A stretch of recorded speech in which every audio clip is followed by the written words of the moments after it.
Good afternoon. My name is Olivier Deschutter. I'm the co-chair of the International Panel of Experts on Sustainable Food Systems called IPES Food, which is a group of experts that works on the basis of essentially three convictions. One is that reform in food systems can only occur if it is holistic. In other terms, if it tackles the different components of the food systems and therefore combines different disciplines: agronomics, public health, economics, political science, in order to provide viable proposals to policymakers. The second conviction that guides the work of IPES Food is that we must build on the knowledge of the actors of the food system. In that sense, we are not only working in an interdisciplinary context, but also in a transdisciplinary fashion, building on the knowledge of these non-academic experts who are at the front line of change in food systems. And the third conviction we have is that we need to address very explicitly questions of power in the food systems, questions of political economy, in order to unlock the lock-ins that we find, in order to overcome the obstacles to change that result from the veto power that certain actors of the food system are de facto exercising. And so IPES Food has been launched with these three convictions in order to develop a number of recommendations addressed to policymakers at different levels of governance. And in recent years, over the past 3 years, starting in June 2016, we've been working on the food policy at the EU level. We've been developing a series of proposals towards a common food policy for the EU. The common food policy for the EU is essentially a process that was launched with a number of civil society groups and academics across Europe, involving also municipalities, and that arrived at 4 conclusions, which I would like to briefly highlight in order to draw your attention to this process, which we hope will stimulate a discussion on the future of the food policy in the EU at the next European elections in a few weeks' time.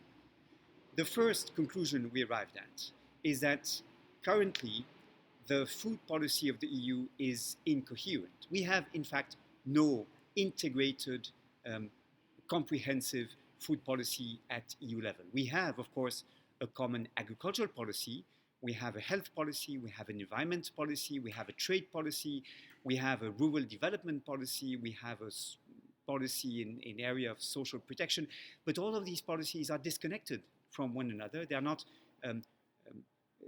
connected to one another through an umbrella approach, if you wish, that allows synergies to develop and allows inconsistencies to be better addressed.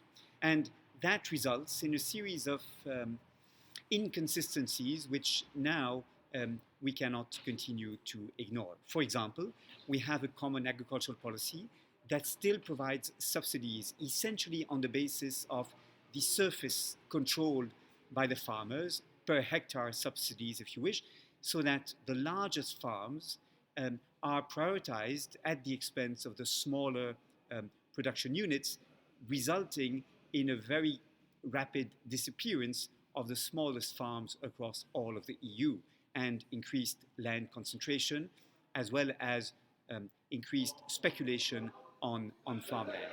That is one inconsistency, given that, on the other hand, we have policies that seek to promote rural development and support to small-scale farms.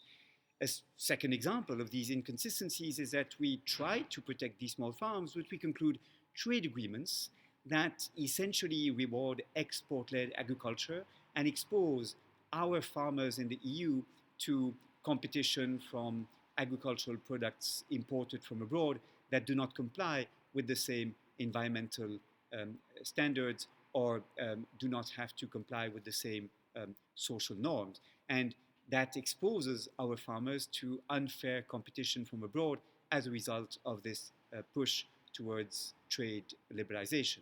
Or to take a third example, we have many member states in the EU who try to encourage the populations to adopt healthy diets with, for example, nutrition guidelines that seek to alert them to the dangers of relying too much on processed foods.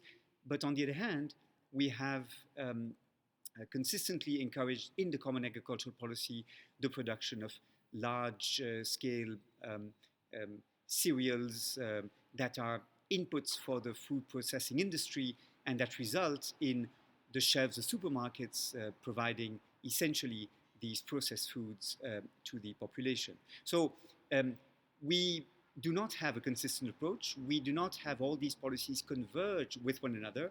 All these policies are developed by different DGs, Directorates General, within the European Commission, and we lack an umbrella strategy that could build greater coherence across the food system. A second conclusion we arrived at is that we have in food systems a large number of social innovations that are preparing the future of food systems and that seek to promote more sustainable approaches. Um, for example, we have many cities that are developing urban food policies in order to provide healthy diets to their populations. We have um, networks that try to build alternative food systems, linking food producers to consumers, eaters, through short food chains in various ways. We have um, vegetable gardens that are developing in many parts of the EU. We have people's fridges, also called community fridges in some places, that try to ensure that people who have unsold food items can place them in these fridges for others to benefit from those non-consumed food items. And we have a large number of similar attempts to reinvent food systems at a local level. However, these social innovations are not currently built upon by the EU. In fact, the EU has sought to homogenize, to adopt uniform rules across the EU, to encourage competition across the EU by legislating across the EU and reducing thus distortions of competition without rewarding local experimentation and without trying to help the municipalities, the regions, to develop local food systems. In fact, we see a clash of paradigms between this attempt from the EU since the 1960s to uniformize and to homogenize in order to promote undistorted competition in the single market on the one hand, and on the other hand, this local experimentation and these social innovations that prepare the future. So for this second reason too, we believe a food policy for the EU is required that could build on these local experiments, support these social innovations, and thus try to capitalize on this energy deployed by citizens in these alternative food systems. One example of this is what France has done since a law they adopted in October 2015, la loi d'avenir sur l'alimentation, l'agriculture et les forêts, the law of the future on food, agriculture and forests, in which they encourage regions, territories to build local action plans to develop healthy local food systems and that re-localize, re-territorialize the approach towards food systems reform in an approach that is very different from that of the EU. A third conclusion we arrived at is that we need to govern transition. We need to ensure that the reform of food systems across the EU is guided by an overall vision, an overall strategy that is associated with certain very clearly defined objectives, indicators of progress that can measure progress across time, and that can ensure that change in different sectoral areas is coordinated with change in other sectorial areas, so that in different sectors, at different levels of governance, change is better coordinated in order to move towards sustainable food systems. In other terms, there is a specific governance of transition. There are specific governance tools that have to be deployed in order for change to be made possible. And the reason for this is that the system we inherit from is one that is in fact very inert. We have technological choices, we have major economic actors who are best equipped to achieve economies of scale and to be the most competitive on markets. We have cultural habits shaped for consumers we have, of course, a political system that is very attentive to the demands of the major economic actors that are the champions of the productivist system we've inherited from. And all these elements of the food system are mutually reinforcing. They have co-evolved over the years, and that results in a system that is very inert, very resistant to change. And this is why we need a specific governance of transition in order to move towards sustainable food systems. This is why the various NGOs and academic experts that have worked to shape this common food policy for the EU recommend a vice president for the European Commission in order to guide change in food systems across different sectorial areas, and in order to make sure that any small change we bring to the system is linked to a longer term vision for sustainability. Let me give just one example why this kind of long term vision is required for small changes to be made consistent with this long term objective.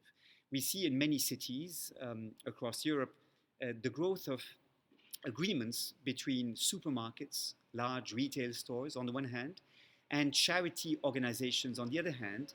The charities receive unsold food items from the supermarkets and give these food items to families in need, low-income families that therefore benefit from food aid.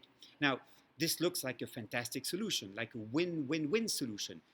Supermarkets reduce food waste, the charities create employment in the social sector, the third sector of the economy, and finally, poor families receive food aid and therefore can perhaps have access to better diets. The problem, however, is that this kind of arrangement does nothing to address the heart of the problem of food waste, which is overproduction and a mismanagement of stocks and flows of food items by supermarkets across the food chain.